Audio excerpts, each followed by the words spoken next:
Hello everyone and welcome to another video. My name is Caitlin and today we're going to be taking a look at my neighbor's dog.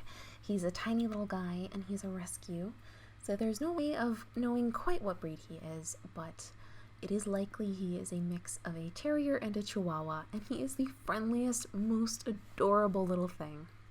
So I wanted to draw the little cutie monster, and I showed it to him and his human and they really liked it, so I will take that as an accomplishment. I did have a reference picture for this one, but I am not going to show it here because it is not my dog. But working from a reference was really helpful in keeping it looking close to the pup in question. This one was actually a lot more difficult than I was first expecting it to be. I don't draw that many non-humans, or at least I haven't in quite a few years, so figuring out how to simplify those shapes in a way that made it fit with my typical style while still making it look like that specific dog was a bit challenging.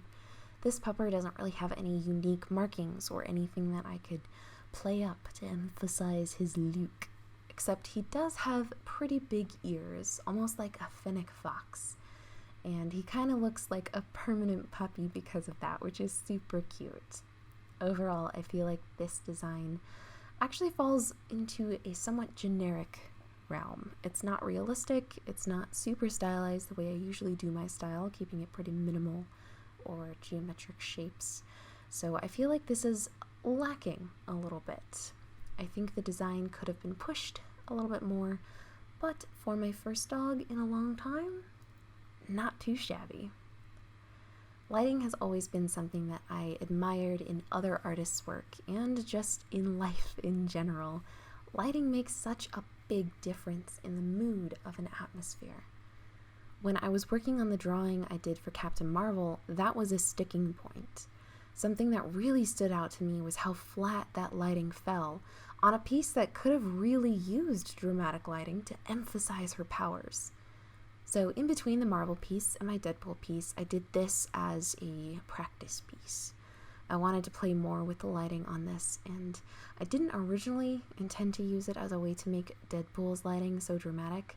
I think I had actually done it this way to keep Deadpool more consistent with the others in the series. Maybe? I don't remember. But I can tell you that the way that the lighting turned out on this, and what I learned from it, led me to pushing the lighting on Deadpool more. It was kind of tricky working on the lighting of this piece though.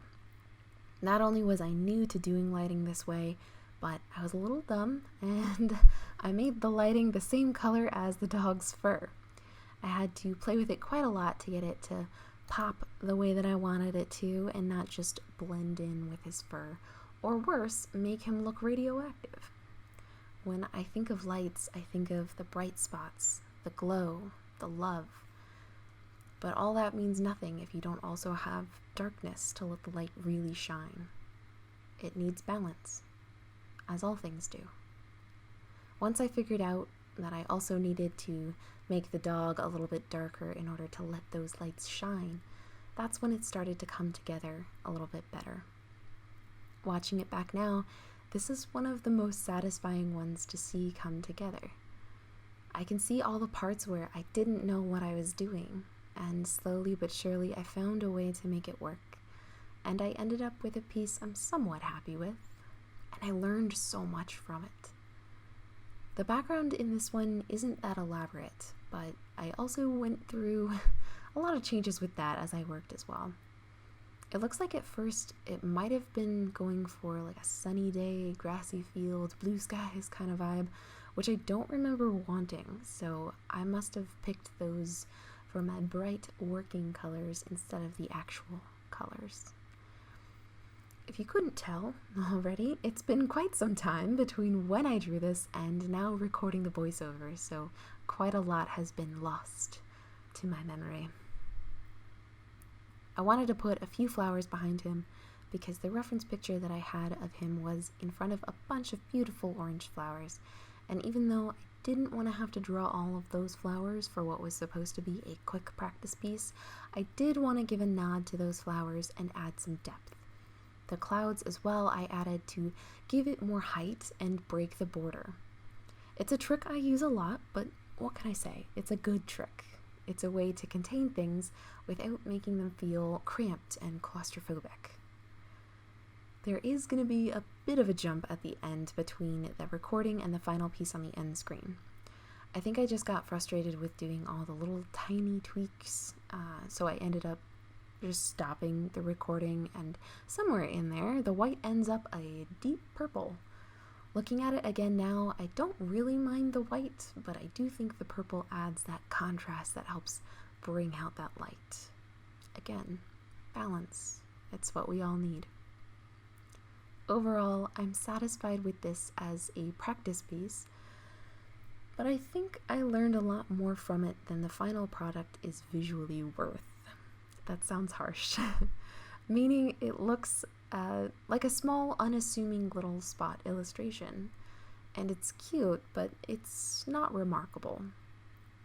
The shapes I used on the dog could have been more interesting, pushing the style or the pose. I could have pushed the lighting even farther or done a more elaborate background. I could have included his harness and a little leash trailing up to an unseen human. Included a toy, anything. But instead, I kept it simple. And because of that, I was able to focus on the things that I needed and wanted to learn more about. So for that, I am quite happy. And will keep moving forward, making more exciting pieces in the future. Alright, that just about does it for this piece. I hope you enjoyed. Thank you so much for watching, and I hope to see you next time.